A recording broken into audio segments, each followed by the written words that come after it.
আসসালামু আলাইকুম ওয়া রাহমাতুল্লাহি ওয়া বারাকাতুহু। ইন্নাল হামদালিল্লাহি ওয়াহদা ওয়াসসালাতু ওয়াসসালামু আলা মান লা নাবিয়্যা বা'দা। ফাআউযু বিল্লাহি মিনাশ শাইতানির রাজীম। বিসমিল্লাহির রাহমানির রাহিম। ইকরা বিসমি রাব্বিকাল্লাযী খালাক। আন উসমান قال قال رسول الله صلى الله عليه وسلم খৈরুকুম মান তাআল্লামাল কোরআন ওয়া আল্লামা। প্রশংসা আল্লাহ সুবহানাহু ওয়া তাআলার জন্য যে আল্লাহ সুবহানাহু ওয়া তাআলা আমাদেরকে সৃষ্টি করেছেন, সুস্থ রেখেছেন, রিজিকের ব্যবস্থা করেছেন, আমাদের হাঁটা চলার জন্য দুটি পা দিয়েছেন, দেখার জন্য চোখ দিয়েছেন, স্বাদ আচ্ছাদন করার জন্য জিহ্বা দিয়েছেন, কথা বলার জন্য দুটি ঠোঁট দিয়েছেন। আমাদের সুন্দর সৃষ্টিকর্তা আল্লাহ সুবহানাহু ওয়া তাআলার জন্য প্রশংসা, আলহামদুলিল্লাহ।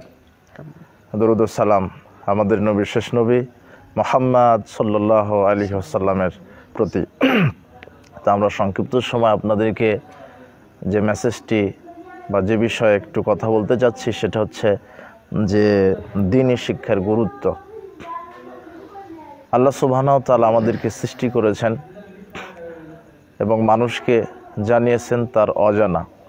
আমরা যে মানুষ, তার পরিচয় ফুটে ওঠে সঠিক শিক্ষার মাধ্যমে।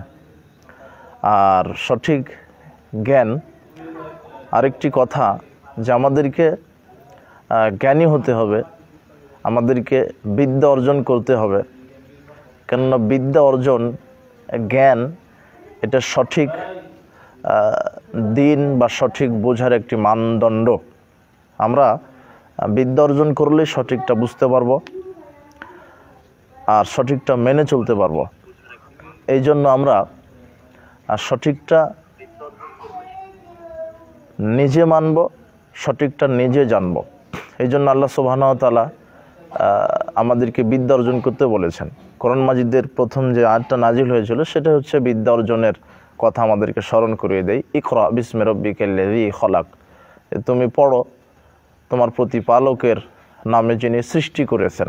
তাহলে আগে আমাদেরকে পড়াশোনা করতে হবে, আগে আমাদেরকে জানতে হবে, আগে আমাদেরকে কোরআন এবং হাদিস অনুশীলন করতে হবে। আর সব বিদ্যা যে সঠিক সেটা নয়, আমাদেরকে উপকারী বিদ্যা চাইতে হবে। রাসূল সাল্লাল্লাহু আলাইহি ওয়াসাল্লাম সবসময় একটি দোয়া করতেন, বিশেষ করে ফজরের সালাতের পরে। আল্লাহুম্মা ইন্নি, দোয়াটা কি জানো সজীব ভাই? আল্লাহুম্মা ইলমান নাফিয়ান, আল্লাহুম্মা ইন্নি আসআলুকা ইলমান নাফিয়ান। হ্যাঁ আল্লাহ, তুমি আমাকে উপকারী বিদ্যা দান করো। ওয়া আমালান মুতাকাব্বালান, এবং যে ওই আমলটা যেন করি যেটা তুমি কবুল করো। ওয়ারিজকান তাইয়্যিবান, পবিত্র রুজি আমাকে দান করো। এটা ফজরের সালাতের পরে রাসূল সাল্লাল্লাহু আলাইহি ওয়াসাল্লাম বলতেন, আল্লাহুম্মা ইন্নী আসআলুকা ইলমান নাফিয়ান, আমাকে উপকারী বিদ্যা দান করো, এমন বিদ্যা নয় যে বিদ্যা ক্ষতি করে।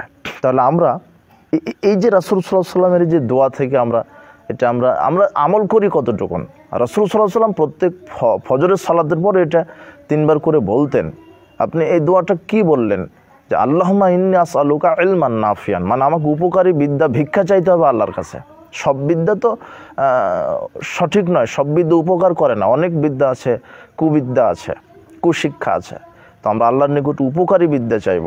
তাহলে উপকারী বিদ্যা, তো আপনার ছেলে যে বিদ্যা শিখছে, তা আপনি অভিভাবক সচেতন হয়ে দেখেন যে আপনার ছেলেটা উপকারী বিদ্যা শিখছে না অপকারী বিদ্যা শিখছে, কুশিক্ষা শিখছে। এটা প্রত্যেকটা অভিভাবকদের সচেতন হওয়া জরুরি।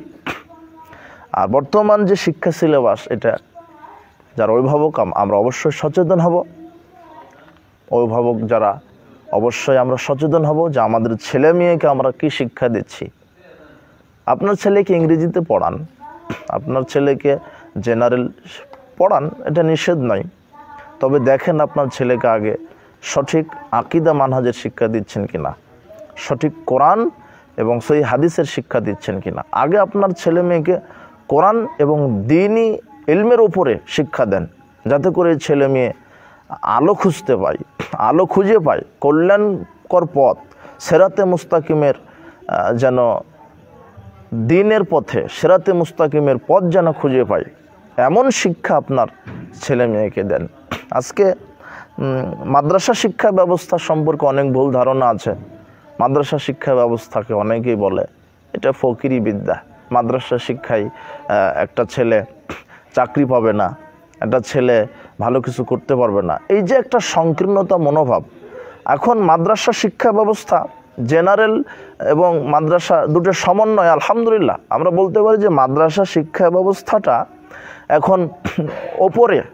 মাদ্রাসায় একটা ছাত্র যখন শিখছে, জেনারেলের একটা ছাত্র ও ইংরেজি পারে, অঙ্ক পারে, ম্যাথ পারে, কেমিস্ট্রি পারে, তারপরে ফিজিক্স পড়ে, ও পড়ে, কিন্তু আরবি পারছে না, ও আরবি পারে না। কিন্তু একটা মাদ্রাসায় যে শিখছে, এখন মাদ্রাসাতেও ম্যাথ শেখানো হচ্ছে, ইংরেজি শেখানো হচ্ছে, কেমিস্ট্রি শেখানো হচ্ছে, বিজ্ঞান শেখানো হচ্ছে, পদার্থ বিজ্ঞান শেখানো হচ্ছে, সোশ্যাল সায়েন্স শেখানো হচ্ছে, কম্পিউটার শেখানো হচ্ছে। পাশাপাশি মাদ্রাসায় যদি আপনার ছেলেটা পড়ে, আরবি শিখতে পারছে, উর্দু শিখতে পারছে, বহুমুখী শিক্ষা এখন মাদ্রাসায়, আলহামদুলিল্লাহ। আপনার ছেলেটা আজকে বিসিএস ক্যাডার হলো, এমবিবিএস ডাক্তার হলো, তো আপনার ছেলে ম্যাথ জানে, ফিজিক্স জানে, কেমিস্ট্রি জানে, কিন্তু আফসোস আপনার ছেলেটা কোরআন পড়তে শিখলো না, আপনার ছেলেটা কোরআন জানছে না, আপনার ছেলেটা ইসলামী আদব কায়দা শিখছে না, আপনার ছেলেটা যে ইসলামের নীতি নৈতিকতা এটাই শিখছে না। তাহলে আপনার ছেলেটা কি শিখলো? দুনিয়াবি বিদ্যা। দুনিয়াবি বিদ্যা আপনার ছেলেকে আপনি শেখাচ্ছেন আর টাকা ইনকাম করার বিদ্যা, কিন্তু আপনার ছেলেকে শেখাতে হতো নেকি ইনকাম করার বিদ্যা, যে বিদ্যাতে নেকি ইনকাম হয়। টাকা ইনকাম করলে দুনিয়াতে কিছুদিন থাকা যাবে, কিন্তু মারা গেলে আর পরকালে টিকা যাবে না। কিন্তু নেকি অর্জনের বিদ্যা যদি আপনার ছেলেকে শেখান, তাহলে নেকি অর্জনের বিদ্যা শিখলে আল্লাহ রুজির ব্যবস্থাও করবেন। আর এই নেকি রুজি, দুনিয়াতে টাকা পয়সা হলে এটা দুনিয়ার রুজি, আর পরকালে টিকে থাকার জন্য পরকালের রুজি হচ্ছে নেক আমল, নেকি। এই জন্য আমার ছেলেকে বহুমুখী শিক্ষায় উদ্বুদ্ধ করব। আর যেটা মাদ্রাসা, বিশেষ করে সই আকিদা মানহাজের মাদ্রাসাগুলিতে মওজুদ আছে, আলহামদুলিল্লাহ আপনার ছেলে মেয়ে আরবি শিখতে পারে, উর্দু শিখতে পারে, কোরআন হেফজ করতে পারে, দৈনন্দিন জীবনের দোয়া শিখতে পারে, আখলাক আমল শিখতে পারে, কোরআন হাদিসের প্রয়োগ শিখতে পারে, নিজে শিখবে, অপরকে দাওয়াত দিবে, কোরআন এবং সহিহ হাদিসের দাওয়াত। এই জন্যই আমরা অভিভাবক যারা আছি আমরা সচেতন হই, তাহলে কি হবে, আমাদের ছেলে মেয়ে সঠিক দিন শিখতে পারবে। আর মাদ্রাসা শিক্ষা ব্যবস্থায় শিক্ষিত হলে আপনার ছেলে চাকরি পাবে না, এই সংকীর্ণতা দূর করেন।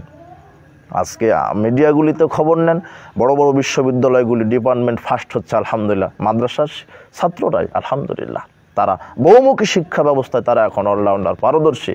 তাদেরকে আরবি বলেন, বলে দিচ্ছে, ইংরেজি বলেন, বলে দিচ্ছে, ম্যাথ বলে দিচ্ছে, করে দিচ্ছে, আলহামদুলিল্লাহ। এই শিক্ষা ব্যবস্থা আমরা করছি, সিলেবাস আমরা উন্নত করার চেষ্টা করছি, আল্লাহ কবুল করুন, আল্লাহ আমিন। তাহলে আপনার ছেলে যদি জেনারেল শিক্ষায় শিক্ষিত হয়, তাহলে ও শুধু ম্যাথ পারে, ইংরেজি পারে, কেমিস্ট্রি পারে, আরবি তো পড়তে পারে না, কিন্তু মাদ্রাসার একটা সিলেবাসে আপনার ছেলে সবই পড়তে পারবে। আর আরেকটা কি হলো, শুধু এই যে বিদ্যা অর্জন করবে এটা নয়, আপনার ছেলে জেনারেল শিক্ষা ব্যবস্থায় শিক্ষা অর্জন করলো, সে বড় সার্টিফিকেট পেল, কিন্তু আল্লাহভীত অর্জন করতে পারছে না।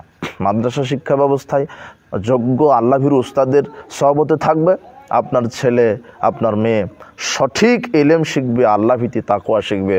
আর বর্তমান দেশ প্রশাসনিকভাবে বলেন বা সামাজিকভাবে বলেন, বৈষয়িক বলেন, রাজনৈতিক বলেন, প্রশাসনিক বলেন, আন্তর্জাতিক অঙ্গনে বলেন, অর্থনীতিতে বলেন, সার্বিক জীবনে ধর্মীয় মানে ইসলাম শিক্ষার যে এত গুরুত্ব, আপনার ছেলেটা মাদ্রাসা পড়লে পুলিশ হবে না?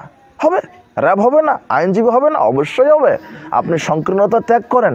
আপনার ছেলেটা মাদ্রাসা শিক্ষা ব্যবস্থায় কোরআন সুন্নাহ জানার পরে যদি পুলিশ হয়, র্যাব হয়, আর্মি হয়, বিডিআর হয়, সচিব হয়, আইনজীবী হয়, বিশেষ ক্যাডার হয়, এমবিবিএস ডাক্তার হয়, আলহামদুলিল্লাহ এটা জাতির জন্য কত কল্যাণকর। কেন? ও কোরআন হাদিস পড়ে, ও কোরআন হাদিসে পড়বে লা তাকুলু আমওয়ালাকুম বাইনাকুম বিল বাতিল। আপনার ছেলেটা এই আয়াতটা পড়ে যখন দায়িত্বশীল হবে, নেতা হবে, তখন সে দুর্নীতি করতে পারবে না। কেন? আপনার ছেলেটা যে পড়ে গেছে যে জনগণের সম্পদ অন্যায়ভাবে খাওয়া যাবে না। তাহলে এই যে একটা করলেন, তাহলে আপনার ছেলে নেতৃত্ব দিবে, ও কোরআন হাদিস শিখে তারপরে নেতৃত্ব দিবে, তাহলে আর তার দ্বারা দুর্নীতি সম্ভব হবে না। আপনার ছেলে ডাক্তার হবে, এমবিবিএস ডাক্তার। আজকে কত ডাক্তার ডাক্তারের নামে বাটপাড়ি করছে আপনি দেখেন। যেই কোম্পানি তাকে ঘুষ দিচ্ছে সেই কোম্পানির ওষুধটা প্রয়োগ করছে, অথচ যে ওষুধটা লাগবে রুগীর সেই রুগীকে দিচ্ছে না।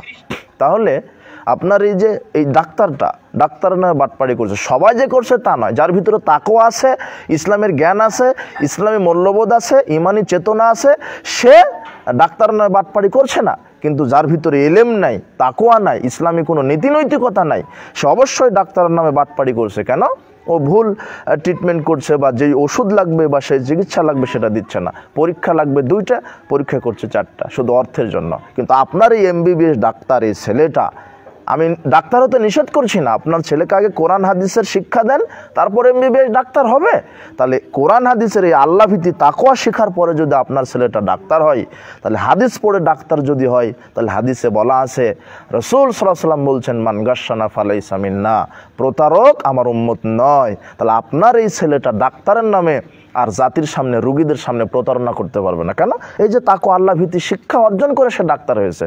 আপনার ছেলে নেতৃত্ব দিতে গিয়ে আর দুর্নীতি করবে না। আপনার ছেলে কোরআন সুন্নাহ শেখার পরে যখন নেতা হবে, এমপি, মন্ত্রী, মেম্বার, চেয়ারম্যান, যে হেড মাওলানা, প্রিন্সিপাল যেই হোক, আর দুর্নীতি করতে পারবে না। কেন? তাকে নৈতিক শিক্ষা দেওয়া হয়েছে, তাকে ইমানি চেতনা তার ভিতরে জাগ্রত হয়েছে, ইসলামী মূল্যবোধ তাকে শিখিয়ে দেওয়া হয়েছে। তাহলে আপনার ছেলে, আপনার মেয়ে, আপনি দেখেন, শুধু আপনি একমুখী শিক্ষা দিচ্ছেন কেন? একমুখী শিক্ষা দুনিয়াতেও সে ক্ষতিগ্রস্ত হবে, পরকালেতেও সে ক্ষতিগ্রস্ত হবেই হবে, এটা সুনিশ্চিত। এই জন্য আপনার ছেলে মেয়েকে, যারা অভিভাবক আছেন, আমি বলবো আপনারা সতর্ক হন, আপনারা সচেতন হন। আপনার ছেলে মেয়ে কী শিখছে, কি পড়ছে, কি পরিধান করছে, তার লেবাসটা দেখেন, তার চলার নীতিনৈতিকতা দেখেন। আপনার ছেলে মেয়েকে, অনেক অভিভাবক আছে একটা সন্তানের প্রতি মাসে 50, 1 লক্ষ টাকা, 1.5 লক্ষ টাকা, 3 লক্ষ টাকা, 12 লক্ষ টাকা খরচ করছে, ডাক্তার বানাচ্ছে, ইঞ্জিনিয়ার বানাচ্ছে। তো কী বানালেন? ও তো অজু শিখলো না, ও তো গোসল দেওয়া শিখলো না, ও তো পেশাব পায়খানা শিখলো না, ঘুমাতে জানে না, খাইতে জানে না, পড়তে জানে না। কি শিক্ষা দিলেন আপনার ছেলেকে, আপনার মেয়েকে? যে সালাত আদায় করে না। আপনার ছেলেকে জেনারেল পাশাপাশি কোরআন সুন্নাহর শিক্ষা দেন, আর সেই আকীদা মানহাজের শিক্ষাগুলি আপনি দেখেন। আল্লাহ আপনাকে বুদ্ধি দিয়েছে, মেধা দিয়েছে, প্রজ্ঞা দিয়েছে, আপনার ছেলেকে কোরআন সুন্নাহর উপরে শিক্ষা দেন। তাহলে নেতৃত্বে দুর্নীতি করবে না, ডাক্তারিতে বাটপাড়ি করবে না, আপনার ছেলে আর সুদ খাবে না। কেন? কোরআনে লেখা আছে সুদ হারাম। আপনার ছেলে চুরি করবে না, চুরি করলে হাত কাটা যাবে। এই আল্লাহ ভীতিটা তৈরি হবে কোথায়? যখন নীতি নৈতিকতা শিখবে, ইসলামী শিক্ষা শিক্ষিত হবে, যখন ইমানি চেতনা জাগ্রত হবে। মদ খাবে না, কেন? কোরআনে লেখা আছে মদ হারাম, মদ খেলে ইবাদত কবুল হবে না। তাহলে এই শিক্ষা আগে দিতে হবে। আমরা এই শিক্ষা না দিয়ে যখন আমার ছেলে মেয়ে যখন বড় হয়ে যাবে, তখন আমি বলবো বাবা মদ খাও না, তখন তো আমার ছেলেকে আর কায়দা শেখালে কায়দা শিখবে না, ও বেকায়দা হয়ে যাবে। তাহলে আমার ছেলে মেয়েকে তখনই শিক্ষা দিতে হবে যখন সে শিখার মন মানসিকতা রাখে। আপনি কাদা মাটিকে যা তৈরি করবেন তা তৈরি হবে, কিন্তু শক্ত মাটিতে যা তৈরি করতে যাবেন ভেঙে যাবে। তা আমাদের ছেলে মেয়ে, ছোট শিশু বাচ্চাগুলি, ওগুলো কাদামাটি। আমরা সচেতন হই, আমরা কেয়ারফুল হই, আমরা সচেতন হই যে আমরা পিতামাতা আমার ছেলে মেয়েকে কী শিক্ষা দিচ্ছি। আমি কখনোই বলবো না আপনার ছেলেকে বিশেষ ক্যাডার বানাবেন না, অবশ্যই বানাবেন। আমি কখনোই বলবো না আপনার ছেলে নেতৃত্ব দিবেন, অবশ্যই নেতৃত্ব দিবে। আর ইসলামে একটা শব্দ আছে ইমাম, ইমাম মানেই নেতা। আপনার ছেলেই নেতা হবে, কোরআন হাদিস জানার পরে নেতা হবে। আপনার ছেলে ডাক্তার হবে, কোরআন হাদিস জানার পরে ডাক্তার হবে। আপনার ছেলে সচিব হবে, আইনজীবী হবে, র্যাব হবে, পুলিশ হবে। ইসলামী দিন নীতি নৈতিকতা শেখার পরে হবে। আমরা ওয়াজের মাহফিলে আমরা অনেক শ্রোতা, হাজার হাজার লক্ষ লক্ষ শ্রোতা থাকে, সবাই সুবহানাল্লাহ বলে, আমাদের বক্তব্য শুনে সুবহানাল্লাহ বলে। কিন্তু যারা সুবহানাল্লাহ বলছে ওদের ছেলে মেয়ে নাস্তিক্য শিক্ষায় শিক্ষিত হচ্ছে। কারণ আমরা সচেতন হতে পারি না। আমার ছেলেকে কোথায় শিক্ষা দিচ্ছি? এদেশে 195 ভাগ মুসলিম, কিন্তু শিক্ষার ক্ষেত্রে 98 ভাগ মুসলিমের সন্তানই নাস্তিক্য শিক্ষায় সিলেবাসে পড়াশোনা করছে। আর 2 ভাগ মুসলিমদের ছেলেমেয়েরা মাদ্রাসায় পড়ে। তাও কারা? যাদের ব্রেন বুদ্ধি কম, চোখে কম দেখে, যারা পঙ্গু, যারা শয়তানি করে, আমাদের কাছে বলে আপনি ঠিক করেন। আর যাদের ব্রেন চোখা তাদেরকে দিয়েছেন ডাকাত বানানোর জন্য, জানোয়ার বানানোর জন্য। ইঞ্জিনিয়ার মানে ও জানোয়ারি করবে, কারণ ওর ভিতরে দিন শিক্ষা নেই তো। তাহলে আপনি দেখেন, আপনি চিন্তা করেন, আপনি আমাদের বক্তব্য শুনে বলছেন সুবহানাল্লাহ, যখন বলছেন তখন আপনার ছেলে মেয়েটা পড়ে নাস্তিক্য সিলেবাসে, তা আপনি কি শিক্ষা দিচ্ছেন? 100 ভাগ শিক্ষা ব্যবস্থায় গড়ে 100 ভাগ মুসলমান করেন, 98 ভাগ মুসলমানের সন্তানই খ্রিস্টান মিশনারিতে পড়ছে, মানে ইহুদি খ্রিস্টানের পরিকল্পিত সিলেবাসে পড়ছে, আর 2 ভাগ মুসলিম মাদ্রাসায় পড়ছে। অথচ আপনি যখন সুবহানাল্লাহ বলছেন তখন আপনার ভিত্তাই ঠিক নেই, তাহলে আপনার সুবহানাল্লাহর কি মূল্য হলো? আপনার ছেলে মেয়েকে কী শিক্ষা দিচ্ছেন? আপনারা সচেতন হন। কবে সচেতন হবেন? আপনার ছেলে মেয়েকে কোরআন সুন্নাহর আদলে শিক্ষা দেন। আপনার ছেলেকে কোরআন সুন্নাহ জানানোর পরে পুলিশ বানান, র্যাব বানান, কোনো সমস্যা নেই। কাজে আমরা ওদের তো আহ্বান জানাই, আমরা সুধারণা রাখি। এখনও আমরা মুসলিম, আমরা আমাদের ঐতিহ্যকে কবর দিইনি। আমাদের শরীরে আছে মুসলিমের রক্ত, আমাদের আদর্শ হবে মুহাম্মদ সাল্লাল্লাহু আলাইহি ওয়াসাল্লামের আদর্শ, আমাদের গাইডলাইন হচ্ছে কোরআন এবং হাদিস, আমাদের আকীদা আমল সব কিছু প্রতিষ্ঠিত হয়েছে কোরআন এবং সহিহ সুন্নাহর প্রকৃত প্রমাণের উপরে। আমরা এমন আকীদা আমল ধারণ করিনি যেটা কোরআন হাদিসে নাই, আমরা এমন আদর্শ ফলো করি না যেটা নাস্তিকের আদর্শ, আমরা এমন আদর্শ চলছি যেটা মুহাম্মদ সাল্লাল্লাহু আলাইহি ওয়াসাল্লামের আদর্শ। এটাই হোক আমাদের কামনা, এটাই হোক আমাদের আশা, এটাই হোক আমাদের প্রার্থনা। আল্লাহ তোমরা প্রত্যেকটা মুসলিমকে রাসূল সাল্লাল্লাহু আলাইহি ওয়াসাল্লামের আদর্শে আদর্শিত হয়ে জীবন পরিচালনা তৌফিক দান করো। আমরা আজকে আমার এক শিক্ষক আমাকে দেখালেন, যুব সমাজের অবক্ষয়ে একটা আর্টিকেল লিখেছে। তো আমি সেই স্যারকে বললাম, আলহামদুলিল্লাহ, আমরা যুব সমাজকে কিভাবে ইনক্লুড করব ইসলামের ভিতরে? ইসলামী নৈতিকতা তাকে শিক্ষা দিতে হবে, ইমানি চেতনা, ইমানি মূল্যবোধ তাকে শিক্ষা দিতে হবে, অভিভাবকদেরকে সচেতন হতে হবে, প্রশাসনিক যারা আছে, প্রশাসন, যুব সমাজ যারা আছে, এদেরকে সচেতন হতে হবে। এবং প্রত্যেকটা সিলেবাসে, প্রত্যেকটা 1 থেকে মাস্টার্স পর্যন্ত, বিসিএস ক্যাডার পর্যন্ত, আপনার প্রত্যেকটা সেকশানে একজন মানুষের জীবন চরিত্র বাধ্যতামূলক করতে হবে, একজন মানুষের ইতিহাস শিক্ষা বাধ্যতামূলক করতে হবে, যার নাম হবে মুহাম্মদ সাল্লাল্লাহু আলাইহি ওয়াসাল্লাম। তাহলে আপনার ছেলে মেয়ে যদি মুহাম্মদ সাল্লাল্লাহু আলাইহি ওয়াসাল্লামের নীতি আদর্শের বই পড়ে, মুহাম্মদ সাল্লাল্লাহু আলাইহি ওয়াসাল্লামের জীবনী আপনার ছেলে মেয়ে পড়ে, তাহলে মুহাম্মদ সাল্লাল্লাহু আলাইহি ওয়াসাল্লামের জীবনীতে কী পাবে? মুহাম্মদ সাল্লাল্লাহু আলাইহি ওয়াসাল্লামের জীবনীতে পাবে তিনি ছিলেন আত্মমর্যাদাশীল মানুষ, তিনি ছিলেন গরিবের বন্ধু, তিনি ছিলেন অসহায়দের বন্ধু, তিনি ছিলেন সমাজসেবী, তিনি ছিলেন সর্বশ্রেষ্ঠ বিজ্ঞানী, তিনি ছিলেন সর্বশ্রেষ্ঠ মহামানব, তিনি ছিলেন রাষ্ট্রবিজ্ঞানী, তিনি ছিলেন বিশ্বস্ত অর্থনীতিবিদ, তিনি হারাম ভক্ষণ করেননি, তিনি সুদকে হারাম ঘোষণা করেছেন, তিনি সুদ খাননি, তিনি দুর্নীতি করেননি, তিনি মিথ্যা কথা বলেননি, তিনি গীবত করেননি, তিনি পরকীয়ায় যুক্ত হননি। এই জীবন আদর্শ যদি আপনার ছেলে মেয়েটা পড়ে কাদামাটি শিশু অবস্থাতেই, তাহলে এই ছেলে মেয়ে অবশ্যই আর ওই খ্রিস্টান নেতাদের আদর্শিত হবে না, আপনার ছেলে মেয়ে অবশ্যই মুহাম্মদ সাল্লাল্লাহু আলাইহি ওয়াসাল্লামের নীতির ওপরে আদর্শিত হবে ইনশাআল্লাহ। তাহলে আমাদের সিলেবাসগুলিতে আমরা কি পড়াচ্ছি আমাদের ছেলে মেয়েকে? যেখানে শিখবে আমাদের ছেলে মেয়ে, যেটা শিখবে সেখানেই নাস্তিক্য লাইন আমরা শিখিয়ে দিচ্ছি। অথচ ওই লাইনে থাকতো মুহাম্মদ সাল্লাল্লাহু আলাইহি ওয়াসাল্লামের নীতি, ওই লাইনে হতো কোরআনের আয়াত, ওই লাইনে হতো হাদিসের এবারাত। তাহলে কোরআন এবং হাদিসের প্রত্যেকটা লাইন স্বর্ণাক্ষরে মানুষের জীবন কল্যাণময় হবে, কল্যাণমুখী করার জন্য আল্লাহ কোরআন এবং হাদিসকে নাজিল করেছেন। আমরা কোরআন হাদিসের আলোকে কথা বলি সমাজ গড়ার লক্ষ্যে, সমাজ ভাঙার লক্ষ্যে নয়।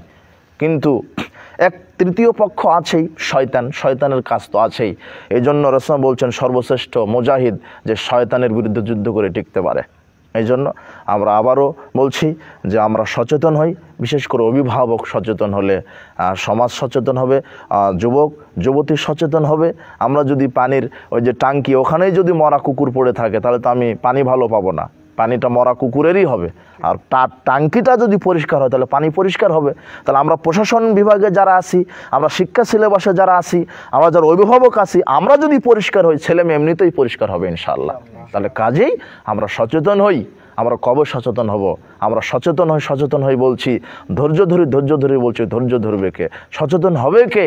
আমরা ওয়াজের মাঠে সুবহানাল্লাহ বলছি, কিন্তু যখন বলছি তখন আমার নীতি নৈতিকতা ঠিক নেই। কাজে আমরা লৌকিকতা পরিহার করি, আমরা বাস্তবমুখী। বাংলাদেশে ওয়াজ অনেক হয় কিন্তু আমলিয়াত নেই। আমরা এখন ওয়াজে বিশ্বাসী নই, ওয়াজ করতে হবে ঠিক আছে, কিন্তু আমরা আমলে বিশ্বাসী। এমন কোনো মুসলিম জানে না যে সালাত লাগবে না, সবাই জানে সালাত আদায় করতে হবে কিন্তু করে না। তার মানে ওয়াজ জানে কিন্তু আমল করে না। যে সুদ খায় সে জানে সুদ হারাম, কিন্তু সে ওয়াজ জানে কিন্তু আমল করে না। তাহলে ওয়াজ কম, আমল করতে হবে। আপনি সুবহানাল্লাহ বলা বাদ দেন আগে, আর তাই বললেন না সুবহানাল্লাহ বলতে বাদ দিল, এটা বলছি না। সুবহানাল্লাহ বলবেন কখন? সুবহানাল্লাহ আগে যেন টিকে তখন। আপনি খান হারাম আর সুবহানাল্লাহ বলে যদি বমনও করে দেন, তাহলে এক নেকিও হবে না। পেটে আছে হারাম খাদ্য, সুদের, ঘুষের, দুর্নীতির, সুবহানাল্লাহ বলতে বলতে যদি বমনও করেন, তাহলে নেকি হবে না। তাহলে সুবহানাল্লাহ আগে কী করলে টিকবে সেই শিক্ষা অর্জন করেন। সঠিকটা যেমন সমাজে বলা এখন কঠিন হয়ে গেছে, মানাও কঠিন। এই জন্য আমরা আল্লাহর নিকটে দোয়া করি, আল্লাহ আমাদের সঠিক এলেম এবং সঠিক হেদায়েত দান করুন। আবারও বলছি, আমরা যারা অভিভাবক আমরা সচেতন হই, মাদ্রাসা শিক্ষা ব্যবস্থায় আমরা অ্যাডভান্স হই, আমরা এক ধাপ এগিয়ে থাকি। আমরা মুসলিম, আমরাই যদি কোরআন সুন্নাহকে যদি আঁকড়ে না ধরি, তাহলে ইহুদি খ্রিস্টান ধরবে না। আমরা ইহুদি খ্রিস্টান, আমরা দেখি অনলাইনে ইহুদি খ্রিস্টান আগুন দিয়ে কোরআন পুড়িয়ে দেয়, আর আমরা অন্তর দিয়ে কোরআন পুড়িয়ে ফেলেছি। অন্তরে আমরা কোরআন রাখিনি। কাজেই আমরা কোরআন সুন্নাহকে আঁকড়ে ধরি। আমাদের ছেলে মেয়েকে জেনারেল কোরআন সুন্নাহ সব শিক্ষাই দিই। এই জন্য মাদ্রাসা শিক্ষা ব্যবস্থাকে বাধ্যতামূলক করুন। মাদ্রাসা শিক্ষা সিলেবাসে কোরআন এবং হাদিস এবং জেনারেল সিলেবাসে কোরআন এবং হাদিস বাধ্যতামূলক করুন। রাসূল সাল্লাল্লাহু আলাইহি ওয়াসাল্লামের জীবন আদর্শ বাধ্যতামূলক করুন। ঈমানি চেতনা জাগ্রতর ফর্মুলা বাধ্যতামূলক করুন। ইসলামী শিক্ষা ব্যবস্থা বাধ্যতামূলক করুন। এটা আমাদের ঈমানের দাবি।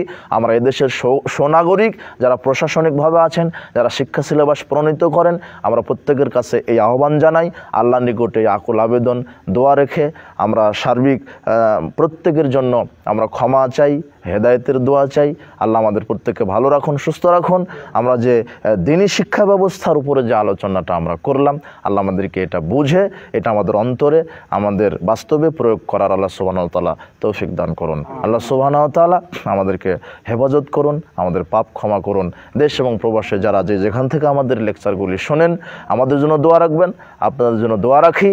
আর শিক্ষা ব্যবস্থার যেটা কথা বললাম, আর আপনারা অবগত আছেন যে আকবর বিন আবেদ পরিচালিত দারুল হাদিস আস-সালাফি ইসলামিক কমপ্লেক্স, যেটা আনন্দপাড়া, ঘাটাইল, টাঙ্গাইলের মাটিতে সই আকীদা মানহাজের উপরে একটি প্রতিষ্ঠিত প্রতিষ্ঠান। এই প্রতিষ্ঠানের জন্য আপনারা অন্তঃস্থল থেকে দোয়া রাখবেন। বারাকাল্লাহু ফিকুম ওয়া জাযাকুমুল্লাহ খায়র। সুবহানাকাল্লাহুম্মা ওয়া বিহামদিক, আশহাদু আল্লা ইলাহা ইল্লা আনতা, আস্তাগফিরুকা ওয়া আতুবু ইলাইক। আসসালামু আলাইকুম ওয়া রাহমাতুল্লাহি ওয়া বারাকাতুহু।